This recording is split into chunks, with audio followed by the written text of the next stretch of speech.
ഞാനേ കണ്ടുള്ളൂ, ഞാൻ മാത്രമേ കണ്ടുള്ളൂ. പല സ്ഥലത്തും ഈ കാറ് കാണുന്നുണ്ടായിരുന്നു. 22:33. ഞാൻ ഫോളോ ചെയ്ത് വണ്ടിനകത്തേക്ക് കയറി. ഈ വണ്ടിയുടെ ഓണർ ആരാണെന്ന് അറിയണ്ടേ? ചില്ലറക്കാരനൊന്നുമല്ല, ഹനീഫ കള്ളിയത്ത്.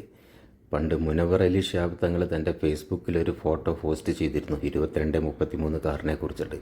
ഈ കാർ ഇപ്പോൾ എവിടെ ഉണ്ട് എന്നുള്ളൊരു ചോദ്യചിഹ്നം കൂടി വന്നപ്പോൾ ഹനീഫ കള്ളിയത്ത് നേരെ അത് കൊണ്ടുപോയിട്ട് മുനവർ അലി ഷിഹാബ് തങ്ങൾക്ക് കൊടുത്തു. ആ കാറ് ഇന്ന് കോട്ടക്കൽ വർക്ക്ഷോപ്പിൽ വർക്ക് ചെയ്യുന്നുണ്ട്. അതേ 22:33 കണ്ടപ്പോൾ ഹനീഫ ആ കാറ് സ്വന്തമാക്കിയതാണ്. ഇത് വേറൊരു കാറാണ്, ആ കാറല്ല. ആ കാറിൻ്റെ ഒരു പ്രത്യേകത ഈ കാണുന്നതാണ് ഇലക്ട്രോണിക് പവർ സ്റ്റാറിങ്. ഇത് അംബാസഡറൊന്നും ആരും ഫിറ്റ് ചെയ്യാറില്ല. പക്ഷേ ഹനീഫ എല്ലാ പരീക്ഷണങ്ങളും നടത്തി വിജയിച്ചുകൊണ്ട് ആ കാറിന്ന് 22:33 പ്രഭയുടെ അടുത്ത് കൊണ്ടുപോയിട്ട് അതിൻ്റെ എൻജിനും മറ്റു കാര്യങ്ങളെല്ലാം ചെക്ക് ചെയ്ത് വേണ്ട സംവിധാനങ്ങളെല്ലാം ചെയ്ത് വളരെ വിപുലമായിട്ടുള്ള രീതിയിൽ ടെക്നോളജി ഈ ചേരി വന്ന് കാസിൻ സേട്ട് കളിച്ചാല് ആ കളിയൊന്ന് കാണണമല്ലോ.